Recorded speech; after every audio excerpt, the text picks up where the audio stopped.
Hello, this is our Lab4 clock. I'm Ian McFarlin. And I'm Jason Inirio. So, this is our code. Here is our main module that has both the hookings into our original ALU and also most of the clock functions.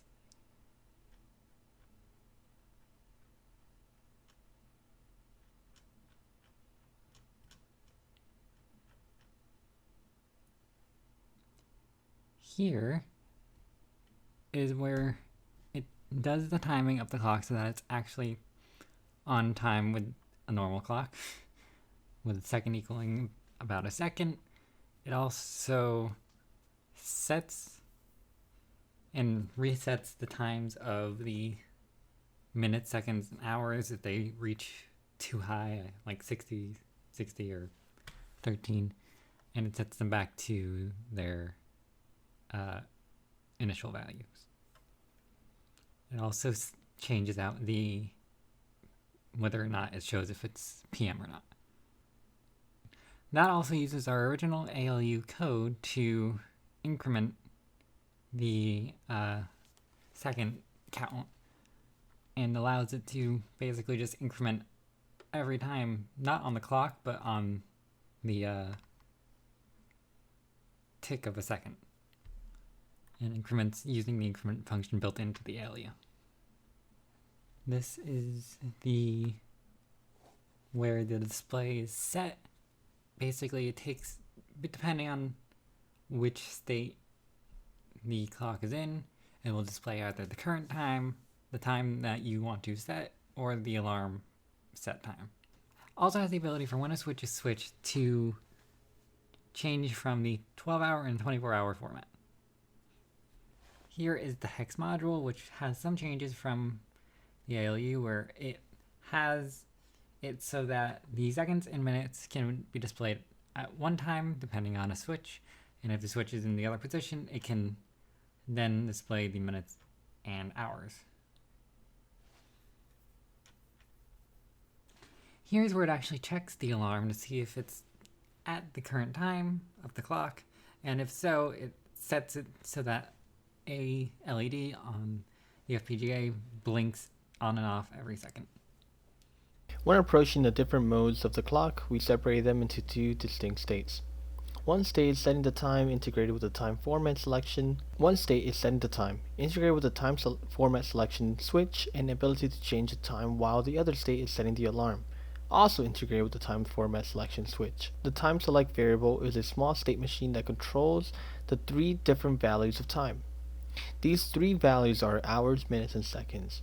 So when you're setting the time, we're able to switch between hours, minutes, and seconds, and able to change the variables as we like, meaning that we can switch between those three states while also changing and setting the time for the alarm or clock. When the buttons for both states respectively are pressed, then it resets back to the current time state. The current time state displays the current time of the clock onto the hex display, which can be updated by the set time state and has an alarm indicator that can be switched on by the set alarm state. After the two states are finished with their respective task, once the button is pressed again, then the current time state is invoked. The clock goes to its default state and shows the updated features from the previous selected states, either having an indicator showing that the alarm is on or showing the new time selected.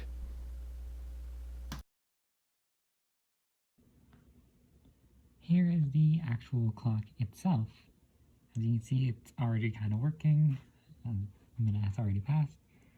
If you press this switch, right now it's showing the hours and the minutes. If you press this switch, it shows the minutes and the seconds. If you press this switch, it goes to the 24-hour format, and then back again. This button changes the hex display between the clock, the current time of the clock, the set time of the clock, and then the alarm time, and then back to the current time. You go to the set time and you press this button, you can increment the hours. Press this time, you can move to the minutes. Press that one, you can move to the seconds.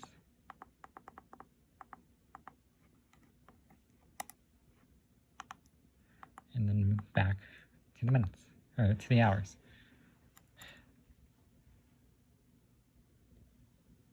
You then press this again, you can move to the alarm, which increments in the exact same way.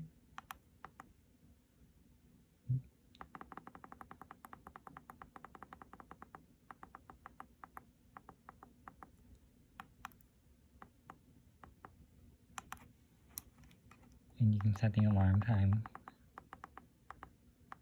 like so.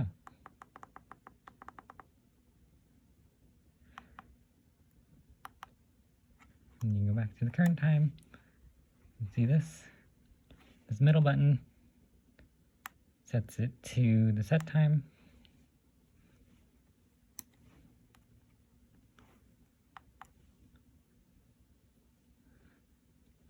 And then this switch will turn on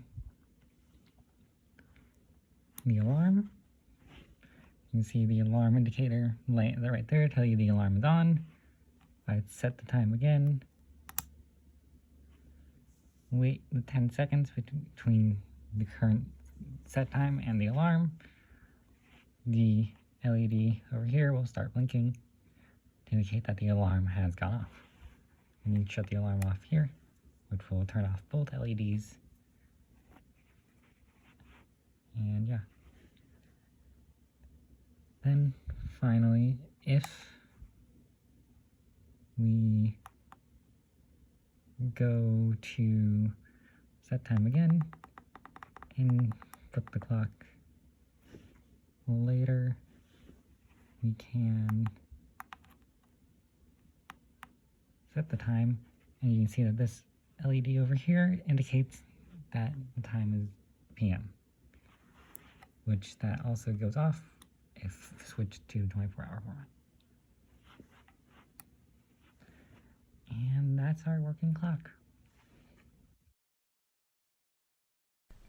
For the clock, we had to go through different states for the current time, set time, and alarm time, because that more closely matched how like a watch would work, where there's one button that cycles through all of the different possibilities.